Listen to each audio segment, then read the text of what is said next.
The permission, Pradeep and Jamshed, I'm starting the program. Good morning, ladies and gentlemen. It's my pleasure and honor to anchor the inaugural session of the GreenCo Summit. Ladies and gentlemen, welcome to the 10th edition of the GreenCo Summit 2021. Let me straight away welcome Mr. Vikram Kasbekar, Chairman of CA GreenCo Delhi Chapter and Executive Director and Chief Technical Officer of Hero Motorcorp to deliver the welcome address, please. Over to you, Mr. Vikram Kasbekar. Namaskar to all of you, and a warm welcome to all the delegates and my colleagues on the panel. The COVID-19 has been quite a disaster, I must say, for the world.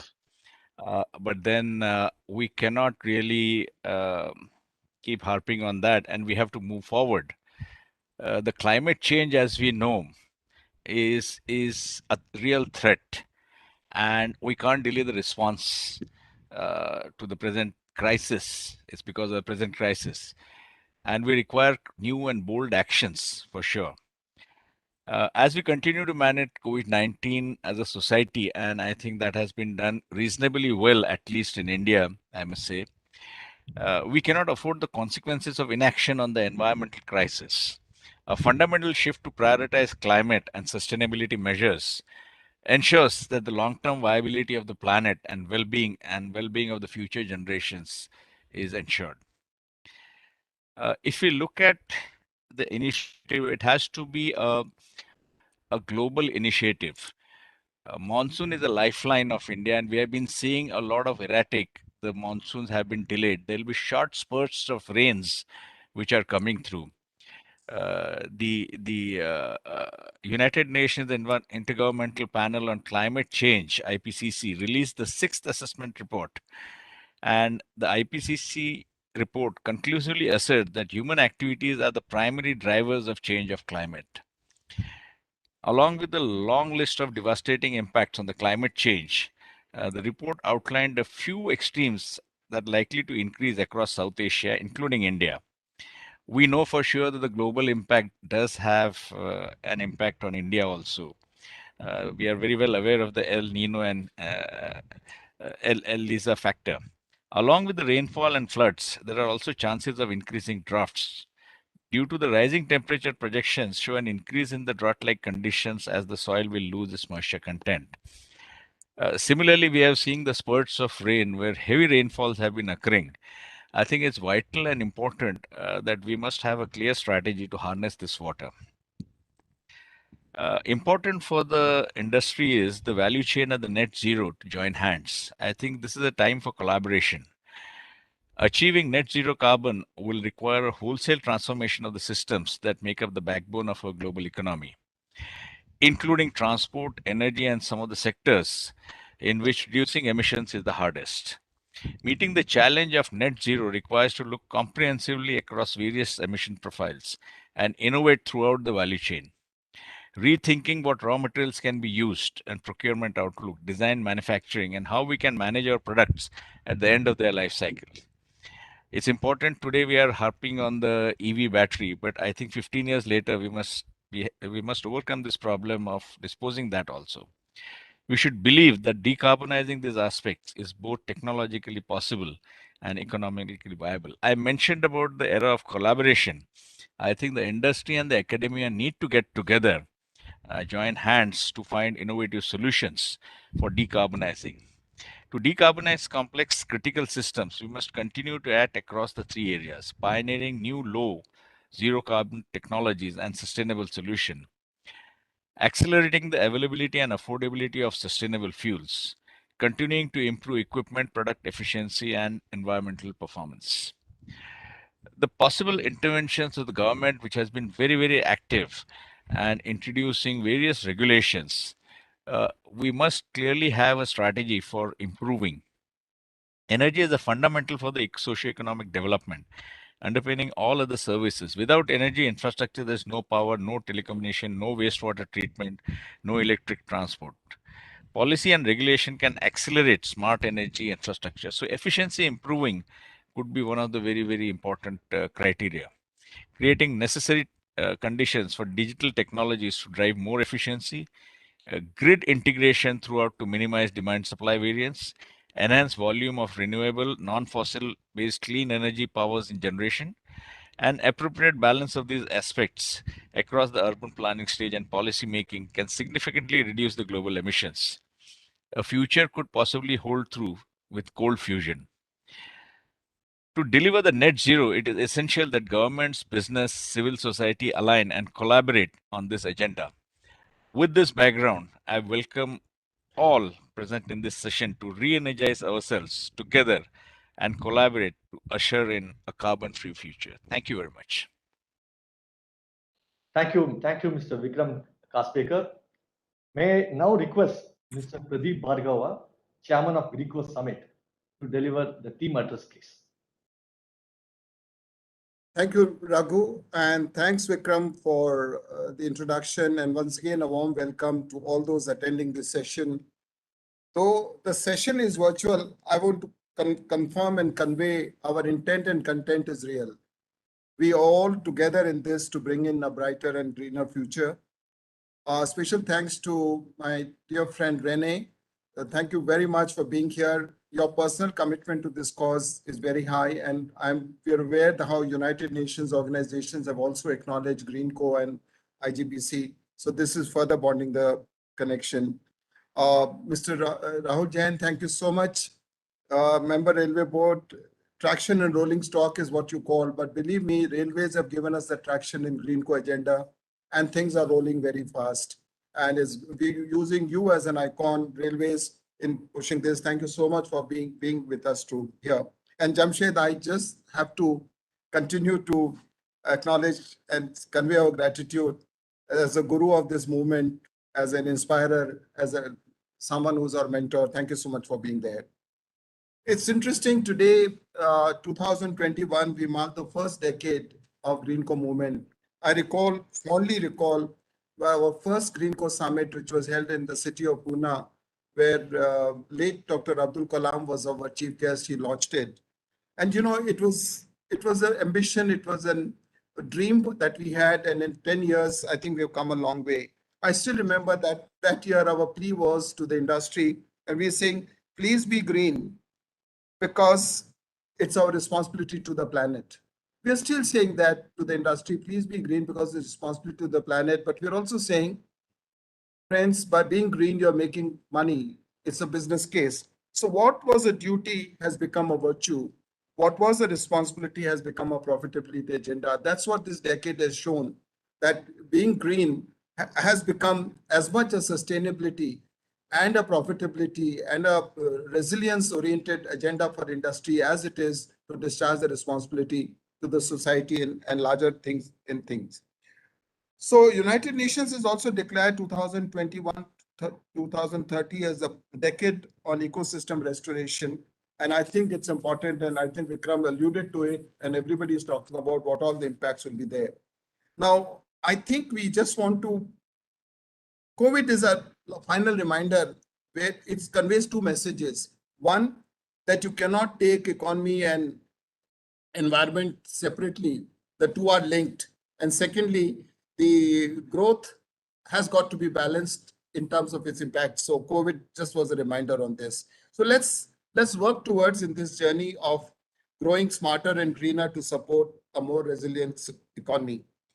I am conscious that people will say it's everybody's responsibility, society's responsibility, you know, everybody comes into it. But we as industry, which is largely the audience today, when I use the word industry, I mean industrial enterprises. They can be in services, they can be in, as I said, running railways. All these are activities. We as industry have a very solemn responsibility because we are the guys who are actually contributed to degradation of our environment in some ways. It is our economic activity, which is, of course, the larger cause, leads to it. So we are equally responsible then to set it right. We have the resources, we have the capabilities, we have the technologies. We just need to have the intent and content to make it happen. So before the countries and the globe goes net zero, I think individual industrial enterprises need to go to net zero. And this takes a second order, larger enterprise need to push the smaller their vendors to into this, because unless every module becomes net zero, the entire economy won't become net zero. And I'm talking about net zero because that's a theme this time. Of course, when we started GreenCo, words like ESG and net zero and SDGs were not so much in the vocabulary. We started this journey, and today it's so wonderful to see how GreenCo is converging, merging into this whole concept of ESG and net zero. Now, I would just want to very quickly summarize few things that have happened in the decade and in the last year, and then I want to get on to this. As has been shared with you, more than 750 companies are working on GreenCo rating. 350 companies have already been rated. And I think it's important to remind ourselves that this talk about green makes business sense is not just shallow promise. Our data shows that more than 3,000 crores of annual saving is being achieved by companies which have gone into green, while they have been able to do almost 3 million tons carbon dioxide equivalent saving of the things. I just want to capture what's happened in the last 1 year very briefly since we last met. One of the main new highlights is a very interesting jugalbandi that CII GreenCo agenda has achieved with the State Pollution Control Board. We'll hear more about it during the course of the year. Here is a regulator and industry association, or a group of all of us coming together in this thing where the true win-win is working. And we signed a MOU, which is operational in Rajasthan, and many more states are going to do it. Number two, we continue to do more of what we had committed to ourselves. What was our commitment? That we will get more and more state enterprises, government-owned enterprises, which have invested into assets into the loop. Once again, driven largely by the examples of railways, many more state enterprises, 80 public sector undertakings are part of our GreenCo agenda, which is very gratifying.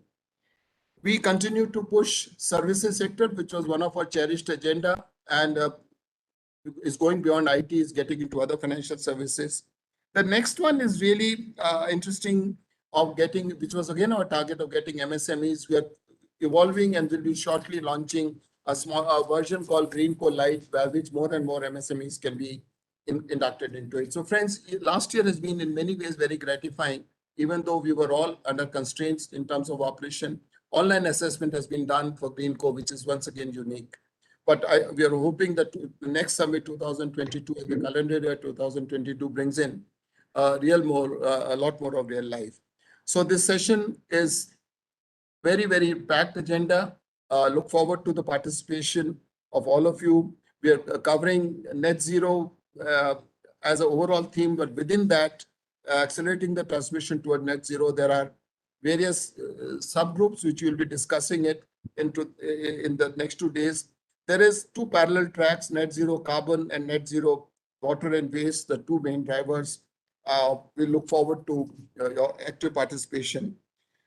And as we get on to this GreenCo 2.0, let us again, in the second decade of our GreenCo, let us resolve that this movement, which is a compelling agenda for all of us, where we will bring in ESG, SDG, net zero, all within the ambit of GreenCo, and take this nation and our society further. We owe it to them, and it's a joy and pride to be able to make a difference. Thank you very much, and once again, welcome to each one of you. Raghu, all yours.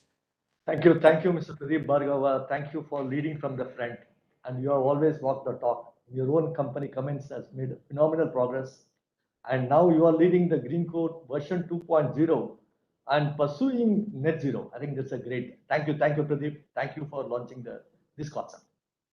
Now let me focus on my friend and request Dr. Rene Van Berkel, UNIDO representative for India, a close friend of CII and close friend of all of us, to address the gathering. Over to you, Rene.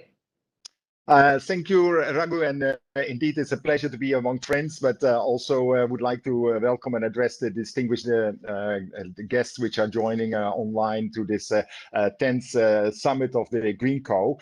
Thank you indeed to Team CII, Team Green Business Center for inviting UNIDO to be part of this inauguration of the 10th summit. Congratulations on really reaching these milestones. It was already referred by Pradeep that from the humble beginnings in 2011, GreenCo has become a movement that has gone from strength to strength, doing well for business while taking care of the environment, climate, and planet, and capturing the imagination and commitment of industrialists and the workforce, and indeed achieving also scale. This is truly remarkable. The United Nations Industrial Development Organization, UNIDO, is proud to be affiliated with this movement. Within UNIDO, we see GreenCo as a lighthouse example of what we refer to as resource efficient and cleaner production, or RECP. It's basically a virtuous self-nurturing, self-reinforcing cycle where we start with resource efficiency, so getting maximum value out of every ounce of material that goes in, every kilojoule of energy that goes in, every kiloliter of water that goes in. And if we do that, we have less stuff to throw away, so less waste, less emissions, and also we improve the work environment, the community, and the interaction, so we have more productive people. And there's many ways to do this, starting with simple things of housekeeping, starting with using the right input materials, fixing up equipment, using the right technology, recycling on site, and also looking at product designs. And I think this is also we have been demonstrated these practices over and over again, including by the GreenCo companies. So these good practices are abundant. It is, I think, and that remains a bit of the challenge. It's unfortunate that good practices are still not yet common practice. So we need to do more, particularly also in the MSME segment. And this requires innovation in products, technologies, business models, and consumption patterns and lifestyles. That indeed is the thrust of the circular economy transition. But this transition can only happen with leadership and responsibility at all levels. My business, my responsibility, not just for my profits, but also how my business impacts the environment, climate, people, and communities. That's not an act of philanthropy, one of business survival in changing times, or put it differently, 21st century business involves accountability for all areas of business. Let me take a slightly bigger perspective on what's happening sort of in the international community and what is there and what we see. Certainly climate change is of particular concern, and this is a truly planetary crisis. This has been highlighted again in the 6th assessment report, which was published last month, which focused on the physical science. So there are widespread and rapid changes in the atmosphere, oceans, cryosphere, and biosphere that have occurred. Each of the last 4 decades has been successively warmer than any decade that preceded it. Since 1815, the global surface temperature is already 1.09 degree warmer than before industrialization happened before 1815. So in other words, we've already used up 73% of the window of opportunity of 1.5 degree, which was considered to be safe. So we are already there. Human influence has warmed the climate, and we have at a rate that has been unprecedented for at least 2,000 years. And the scale of the changes in the climate system as a whole and the present state of many aspects of the climate are very disrupting. And I think for India in particular, and what has emerged now more and stronger with the 6th assessment report, is the importance of the third pole, of what is going to happen in the Himalayas as the 3rd largest ice mass in the world. And continued global warming is then expected to affect the global water cycle. And of course, there's no way out that even in the best scenarios, the most optimistic scenarios, will reach the 1.5 degree and maybe even more. And the only way to achieve this is to get to zero carbon, zero emissions of greenhouse gas emissions. First of all, by CO2, but also the recent science highlights the importance of also focusing on methane, because methane then leads to is a greenhouse gas precursor itself, but also contributes heavily to the formation of aerosols, which are further adding to climate change. I think the IPCC report was prepared and delivered during the COVID-19 pandemic. While much remains unknown about the roots of the COVID-19 virus. By origin, it's zoonotic, and that virus has somehow managed to jump from wildlife to humans. Even though the scale of the pandemic caught many by surprise, leading scientists had warned for a long time on the likelihood of a zoonotic pandemic, given the continuing decline of biodiversity, biotic resources, and nature at large. As nature is pushed back by development, increases the risk of conflicts, spillovers, and indeed also ultimately the ability of nature to provide ecosystem services. This rapid decline of nature is equally a planetary crisis. And nature is not only pushed back by physical interventions or land use changes, but equally by increasing accumulation of all types of waste and pollutants. Marine litter has received much attention in the recent time, given the shocking images on the social media and elsewhere of turtles and fish entangled to death in plastic bags and abandoned fishing gear. But pollution of air, water, and land and waterways is omnipresent. Also, just 2 weeks ago, the World Health Organization issued its updated guidance on air pollution and health impacts. Every year, exposure to air pollution is estimated to cause 7 million deaths, premature death, and further impacts on healthy life years. In comparison, so far, COVID pandemic has caused 4.8 million deaths. So if we compare that over the past 18 months, on every person that passed away on COVID-19, there have been 2 people passed away on air pollution impacts.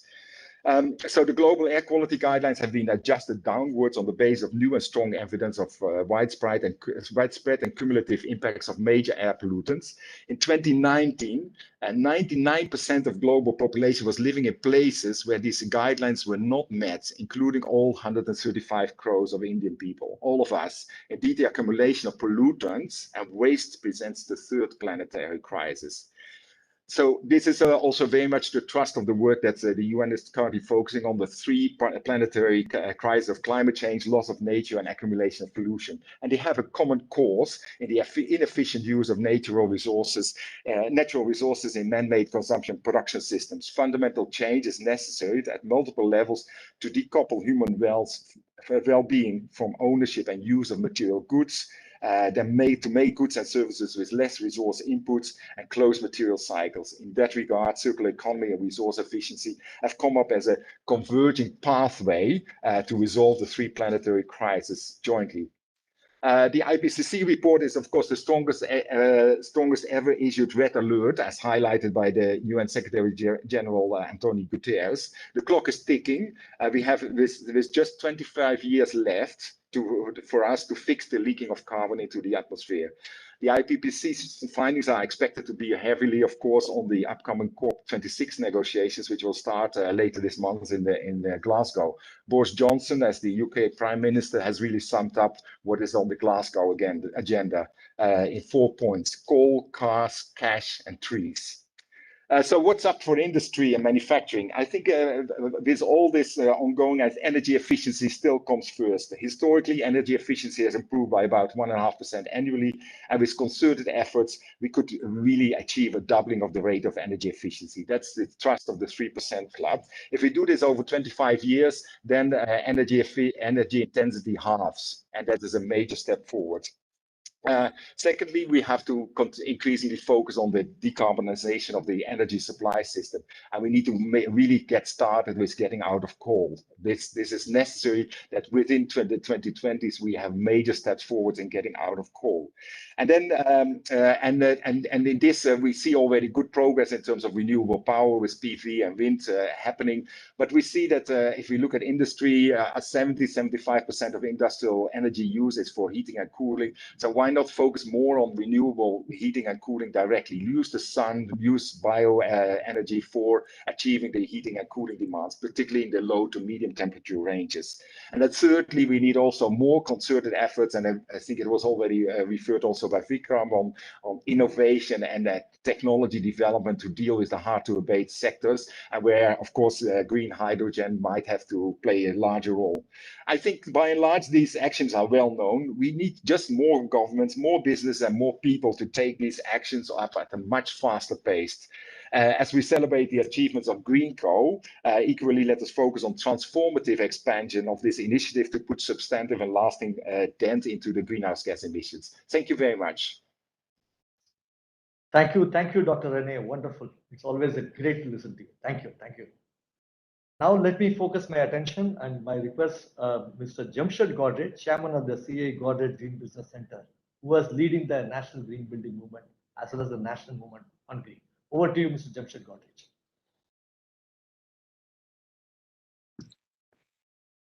Good morning, everybody, and welcome to the 10th GreenCo Summit. Mr. Rahul Jain, member, Railway Board, Dr. Rene Van Berkel, UNIDO representative in India, Mr. Pradeep Bhargava, Chairman of the GreenCo Summit and Chairman and CI of the CII GreenCo Council, Mr. Vikram Kasbekar, Chairman of the CII GreenCo Delhi Chapter and Executive Director, Chief Technical Officer of Hero Motor Corp Limited, Mr. Raghupati, all the GreenCo companies and delegates and my friends and colleagues. First of all, a warm welcome to the 10th GreenCo Summit. I'm particularly pleased that we can continue the tradition of having our GreenCo Summits on an annual basis, even if they are virtual.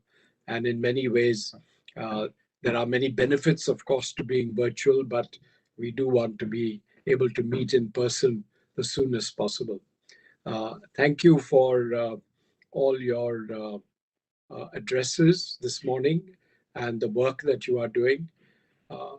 My view is that, as the world is thinking about moving to a net zero situation, and I think there are more than enough reasons for the entire world to move towards net zero by 2050 at the latest. I think there is a big role for the corporate sector, not only in India, but everywhere in the world. And a GreenCo rating is a very useful and simple way for companies to move towards that goal. I think every company that aspires to be at a higher level in terms of their sustainability roadmap, can use GreenCo to a very, very effective way in order to move along that path. And as we have seen with over 650 companies that have already had a GreenCo rating, it is not something that is difficult, and it is actually very, very useful. So I would, first of all, recommend that every company that has a sustainability agenda, and I hope that every one of our CII members is in that category, moves in that direction. The other big issue that we have seen about emissions is that it is not only the base company that needs to move in towards GreenCo, but its entire supply chain and the supply chain of the supply chain. These are the long tail of emissions and efficiency that we need to address. And I think it would be very useful for every company to start working with their suppliers and their sub-suppliers, etc., on GreenCo rating. It is a transformative matter for those smaller companies. I think that when they are helped and supported and guided to achieve GreenCo, I think it makes a huge difference. So let us hope that all the companies who have already had a GreenCo rating also embark on this journey of bringing their supply chain along with them. The other point that I would like to emphasize is that, the advantage of GreenCo rating for companies and now for both manufacturing companies as well for service companies is that, it helps to bring all the employees of the company together on a mission of sustainability. And because it is it's a company-wide, organization-wide effort. And that really does make a huge difference in our ability to be able to move towards net zero. The whole argument that India has not been historically responsible for emissions is completely true, of course, because the facts bear us out. But I think we cannot ignore the fact that we are the fourth largest emitter in total volume of emissions today. And so there is a responsibility for India. There is a responsibility for Indian companies. And I hope that we can all move rapidly by recognizing that there are many benefits. As Pradeep also mentioned earlier, I think in CII, we have always believed that when you do anything sustainable, it does lead to many benefits, not only in cost, but also in our ability to stand tall amongst our peers and amongst nations. And so I would only recommend that this be a deeper movement. I do want to thank Mr. Bhargava and all his colleagues in GreenCo councils around the country for the tremendous amount of effort that has gone in over the last 10 years in this process.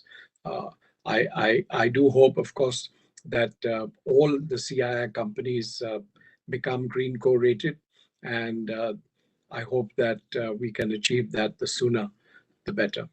So thank you very much to all of you, and especially thanks to Mr. Bhargava for his leadership in this effort. Thank you.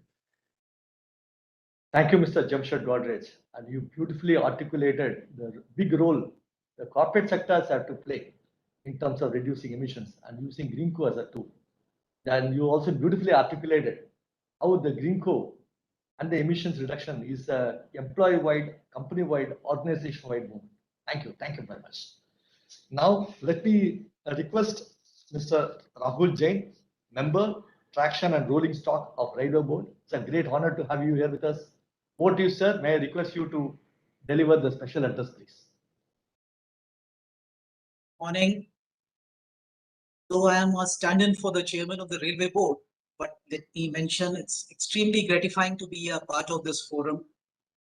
I am very thankful to CII for having organized this, and I'm participating in this. Indian Railways has been associated with the GreenCo for a number of years now. We came in sometime way back in 2016. We joined hands with CII, in Green Building Council, and so far Indian Railways has more than 100 establishments which are GreenCo certified.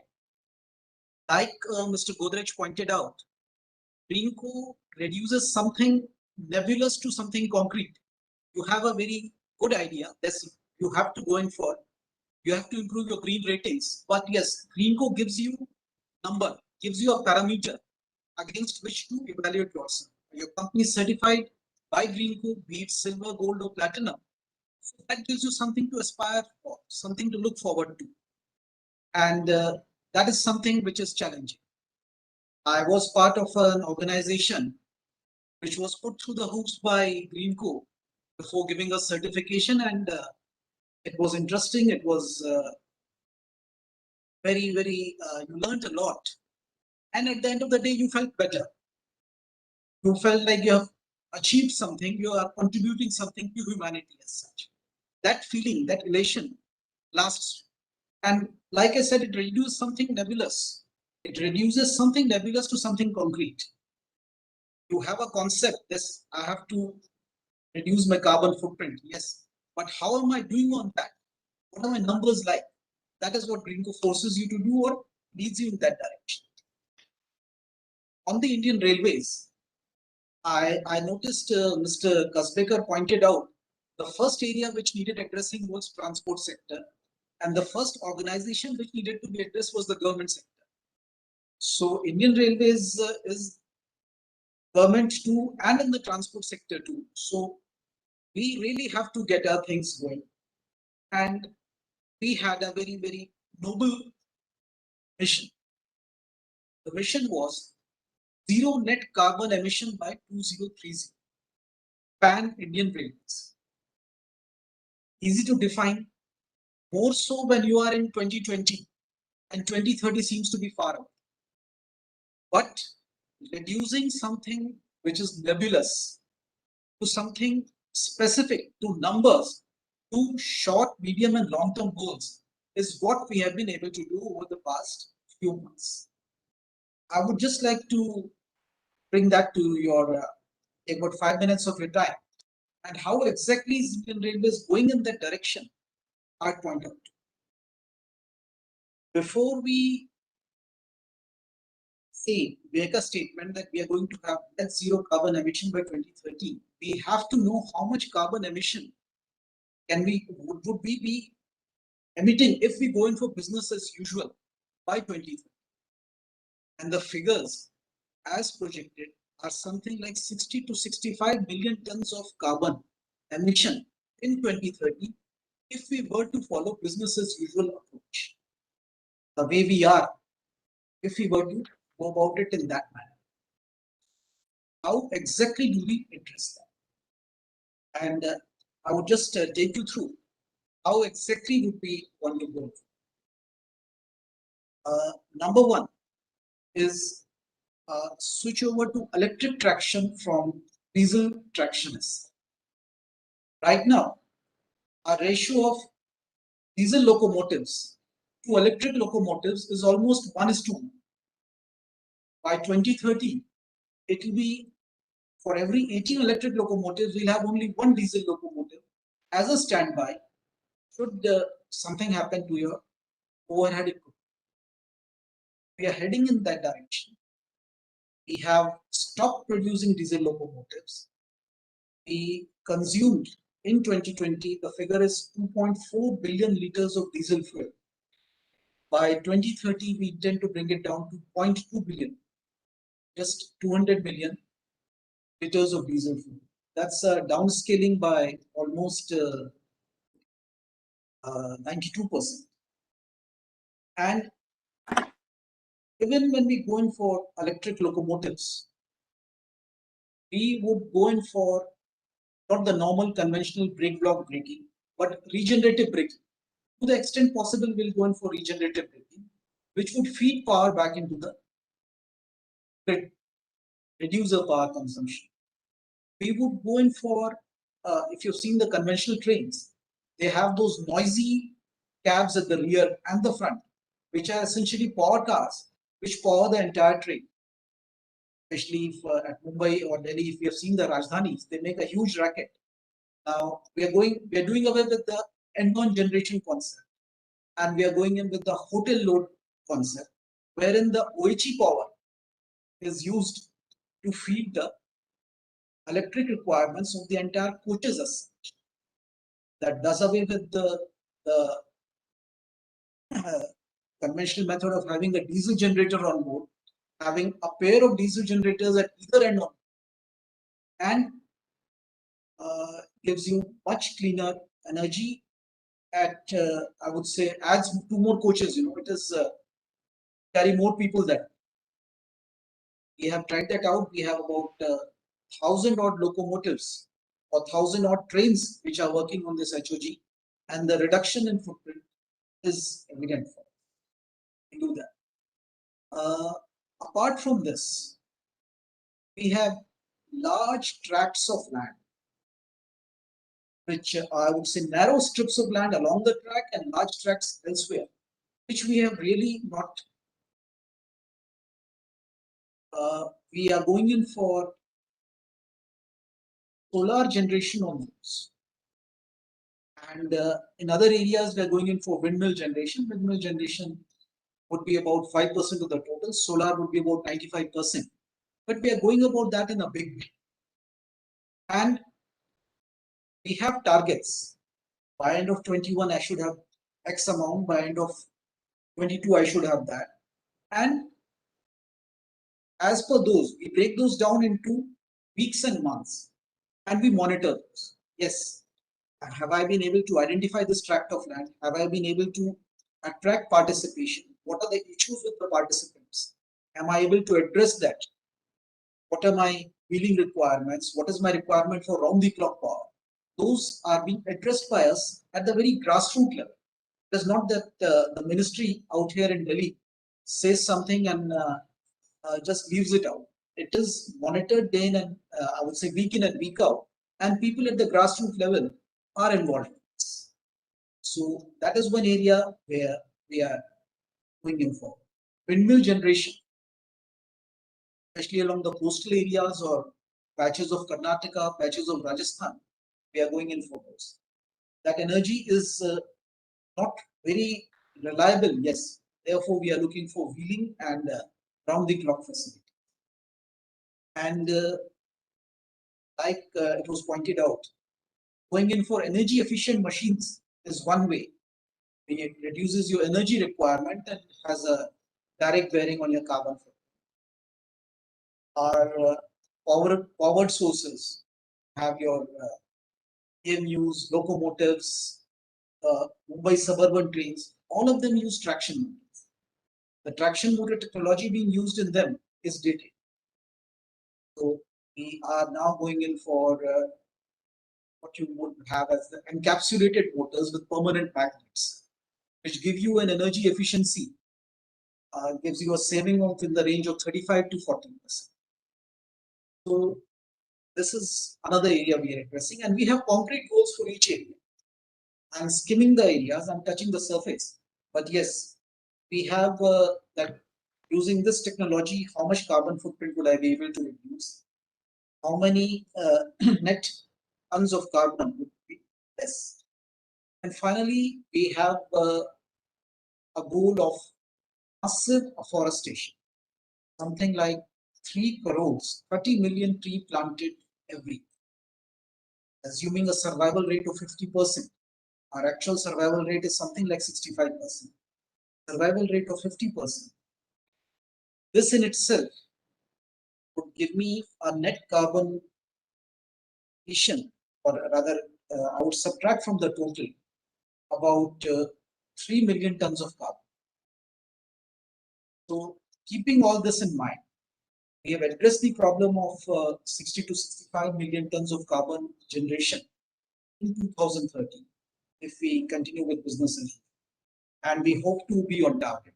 In fact, we have planned for slightly ahead of schedule so that by 2028, 2029, we are well within our way to meet this 3 million ton, and then that's the way of planning our interfaces. I would love to have inputs because we want to can go and always going for more ideas. Or if some course correction is necessary, we could go in for that. Guidance would be welcome. See, like I said, Indian Railways was one of the first organizations to associate with GreenCo, the Indian Green Building Council. And we have 118 buildings, 114 buildings certified by GreenCo, including 18 platinum rated. So we are one of the flag bearers, I would say, of the green movement on the government in the government sector, in the transportation sector. Suggestions would be most welcome. Thank you so much for your time.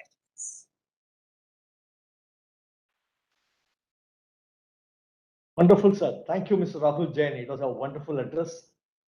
And as a great organization, you have not only mentioned the importance of the net zero movement as well as the green movement, but you have walked the talk as well. Both on the green building front as well as the GreenCo front, I must congratulate you and your team for the phenomenal achievement that has happened, sir. We understand that on the green building side, the 7 stations have achieved a saving of about 8.2 crores and 24 stations are fully certified. It's a phenomenal achievement. And about 100 railway establishments are pursuing the IGBC rating, and that has been a phenomenal achievement. And as far as the workshops are concerned, I think you have seen green in all aspects, in all dimensions. I must compliment you and your team. On the GreenCo front, your team has achieved 32 crore savings. That's a phenomenal. Thank you, Mr. And, I must compliment you, sir. Thank you very much. I think it's you have walked the talk, and you also you have guided other departments of government as well as the entire corporate sector also how they can leverage green. I think you have been a stellar example. Thank you very much, sir. Thank you. Friends, there is now an important portion of the inaugural function. We have the release of publications on GreenCo forum and working group. We have two major publications to be released. And first, I would request Mr. P.S. Narayanan, Global Head Sustainability and Social Initiatives, Wipro Limited, Chairman of the Working Group on Decarbonization of the Value Chain, for the release of the first report. Over to you, Mr. Narayanan. Raghu. So good morning to everybody. Good morning, Mr. Godrej, Mr. Rahul Jain, Mr. Bhargav, and my colleagues. So I'll just give a 1-minute background of this report. This report, the express objective of the report was to focus on the direct decarbonization strategies that companies should adopt, with particular focus on the emissions. We all know that scope 3 emissions, or the value chain emission, which is beyond the operational boundaries of one's own organization, often account for 80% of the total life cycle emissions of a company. And to that extent, it presents very significant challenges to companies in their net journey.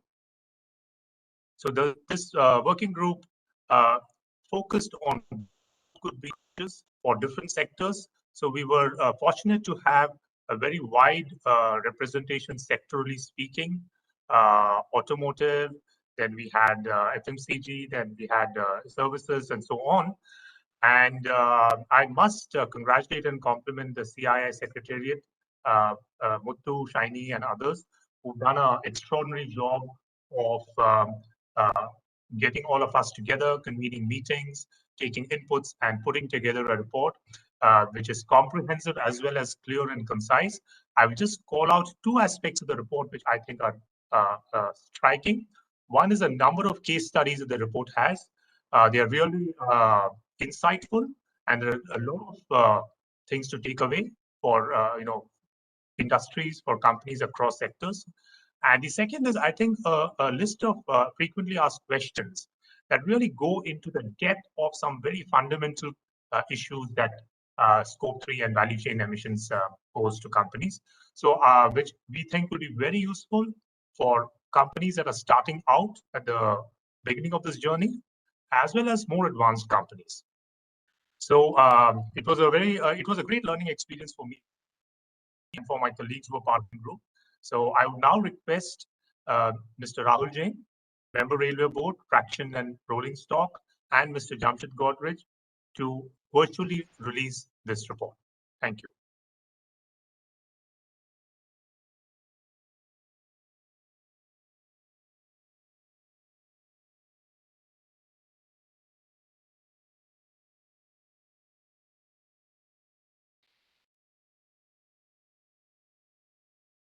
Two. Yes.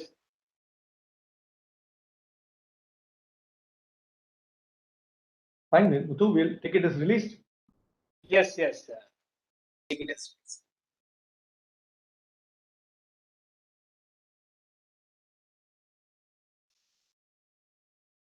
It's not in the slideshow. Released to children. We'll take it as released. We can take it as released SRP, then Yeah, we take it as released. next one. Now I invite Mr. Anirban Ghosh, Chief Sustainability Officer of Mahindra Group, and also the Chairman of the Working Group on Sustainable Waste Management, to talk about the next report to be launched. Over to you, Anirban. Thank you, Raghupati. The next report is on sustainable waste management. Rennie set it up very well by mentioning that waste is the third major crisis that we are going to face. But within this crisis lies a huge opportunity of leading a low carbon life and of recovering resources without having to resort to virgin materials all the time.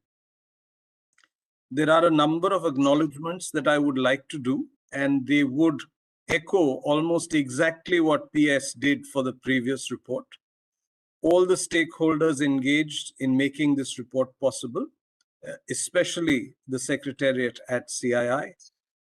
This report too has a number of case studies which gives indication to the ways in which we can practice circular economy within our organizations, salvage value from waste, shall we say, and create a lot of value through circular economy. I would also like to mention that this is the first of a series of reports that we expect to release on this subject, because there are many more case studies to share with the world and many more case studies that can be replicated in each of our organizations. The movement is just getting started, and it must become a very robust way of doing things in the future, where we get rid of the take, make, dispose way of working and adopt circular economy practices. So I'm happy and delighted on behalf of the whole team to have the opportunity to present this report to you.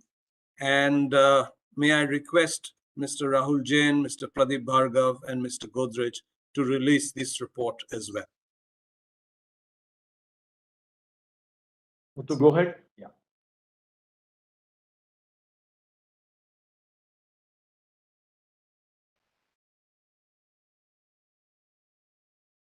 Thank you.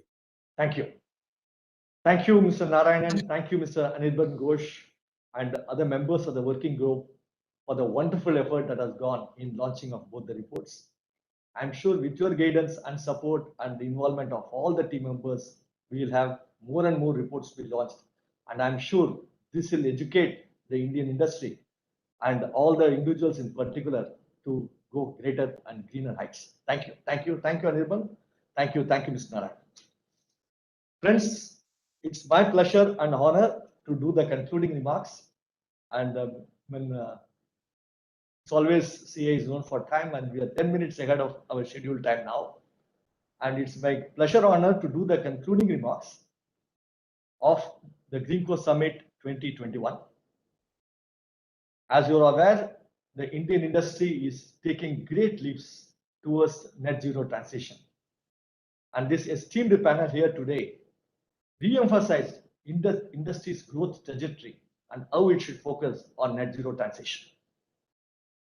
With changing demands, the need for revising the targets and projections, and also considering the vulnerability levels the country is facing as well as the industry is facing, there is no time to rest. And we need to continuously take actions for improving the baseline and also reducing the emissions.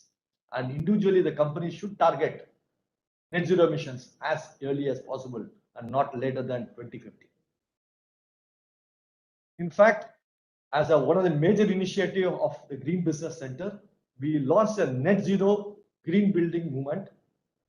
And we are pleased to say 250 companies have already committed in writing that they will pursue net zero buildings. And this movement is going in a great guns, in a big way. And already 10 green buildings have been certified as a net zero building. Incidentally, where the program is hosted, the Green Business Center building, under the leadership of Mr. Jamshed Godrej and Mr. V. Suresh, is a model net zero building. In the year 2003, it was the platinum rated building, highest platinum rated building in the world. Today in 2017 or specifically 2018, we achieved the net zero rating, first of its kind in India.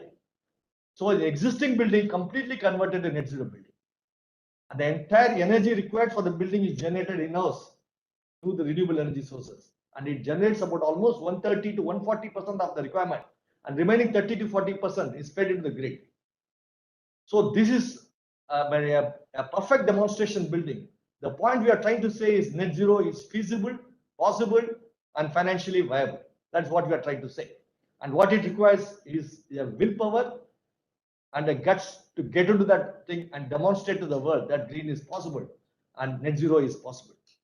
So with these few words, let me focus on thanking the dignitaries we had today. First, let me focus on our chief guest, Mr. Rahul Jain. Sir, it is such a great honor and pleasure to have you here, sir. It was an amazing to listen to you. And as I said earlier, as an organization, Indian Railways have walked the talk. You have demonstrated huge benefits by pursuing energy efficiency activities and green activities. Every railway station is aspiring to be a green. Every railway shed is aspiring to be green. Tremendous progress has been made under your guidance and leadership. It is also the first central government organization to focus on net zero carbon emissions, and you have a target by 2030, you will achieve the net zero carbon. I think this is a bold, dynamic, and a brilliant step. And we in CII congratulate Indian Railways for this bold and dynamic step. And we are with you, sir. And your success is our success, and together we will make it. I am sure this will lead to tremendous national benefit, and it will motivate other government organizations as well as the corporates to pursue net zero, and it is possible. Sir, your zeal and passion towards green growth is very inspiring and very infectious, and everybody would like to learn from you and take it forward. Like every passenger, I'm talking about we as passengers inside the train, moving across the country, and Indian Railways is smoothly taking and comfortably taking us across the country. I am sure the GreenCo movement in general and the net zero movement in particular will take the country through the Indian Railways and take India to glory. I think that's the amount of potential we have. I think you can be a leader in that. Thank you, sir. Thank you for being with us. A great honor for CI to have you here amidst us. Thank you. Mr. Godrej, the words of thanks may not be adequate, sir. You are a leader in CII for several decades. You are leading CII, leading the Green Business Center, and leading the CII Green Business Center and India to glory with respect to the green movement and green activities. It was under your leadership that India is one of the top 5 countries in the world. India is right now number 3 in the world in terms of green building footprint. What started as one building in the year 2003, and that is the prestigious platinum rated building, today India stands number 3 in the world with more than about 7 billion square feet of green building footprint. So this phenomenal progress under your leadership, sir, thank you very much.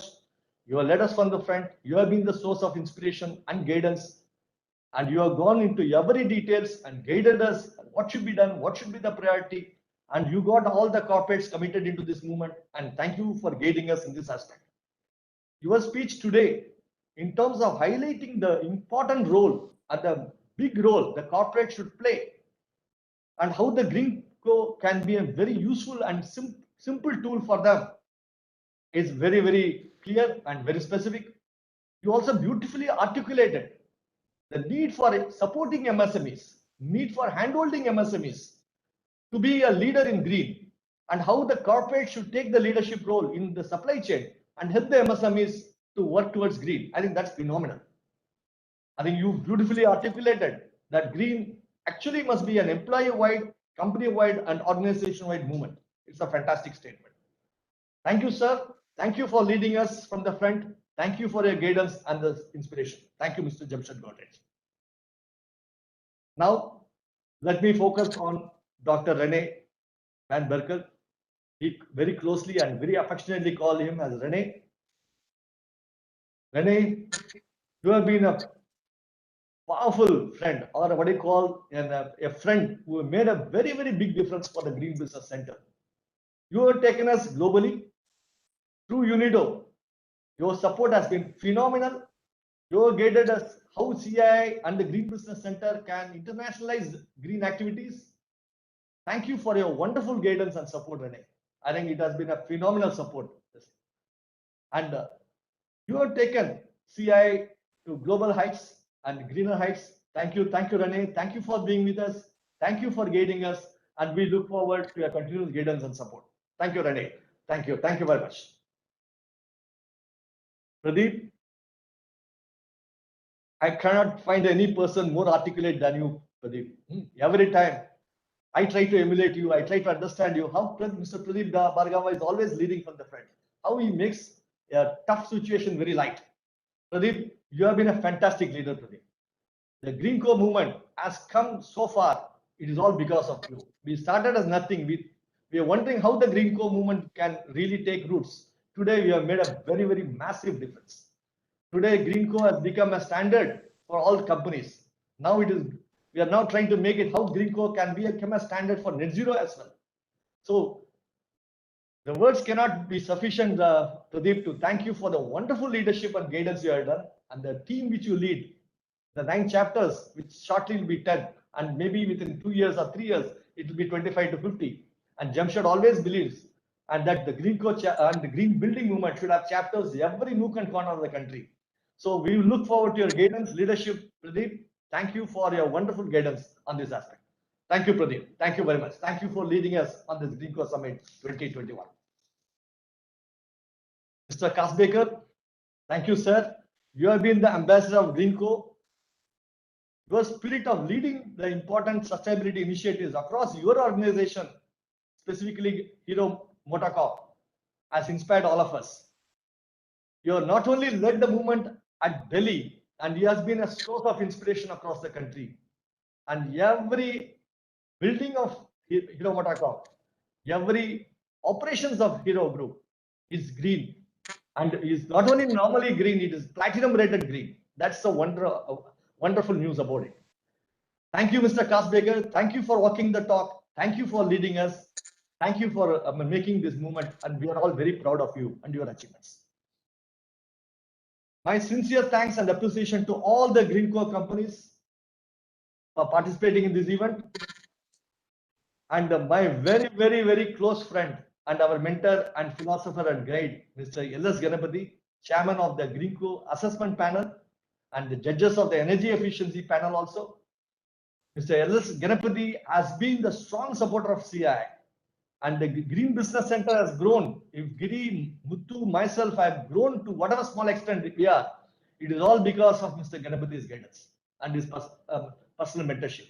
Thank you, Mr. Ganapathy. Thank you for being here, and thank you for leading us. And I would like to thank all the GreenCo companies, all the speakers, delegates who have become part of this GreenCo. I also convey my appreciation to everyone who have been part of this program. There are about 1,200 delegates registered for GreenCo Summit. Our last count says about 850 participants are there for this inaugural session. We are almost about 850, that's just 100 short of 1,000. And our thanks to all the participants. Our special thanks to all the wonderful sponsors. Because of them, the GreenCo movement is taking deep roots. Thank you very much. To sum up, ladies and gentlemen, time has come globally to give a tremendous importance to the green activities in general and net zero movement in particular. Each one of us has to ask one basic question. The question is, am I a green person? Am I a green person means, am I purchasing green products? Am I practicing green in all aspects? I think that's a question each one of us have to ask ourselves.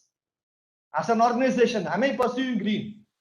Am I purchasing green products and green standards? Am I following green standards? That's a question as an organization you should ask yourself. Then you become part of the green movement. So welcome you all, welcome you to the green movement.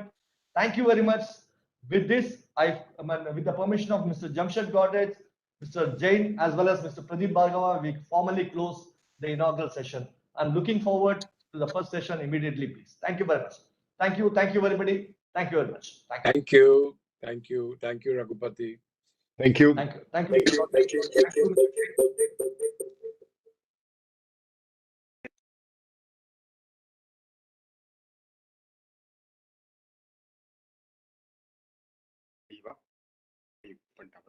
Good இந்த PS Narayanan தான் ஏதோ கொஞ்சம் mess ஆச்சு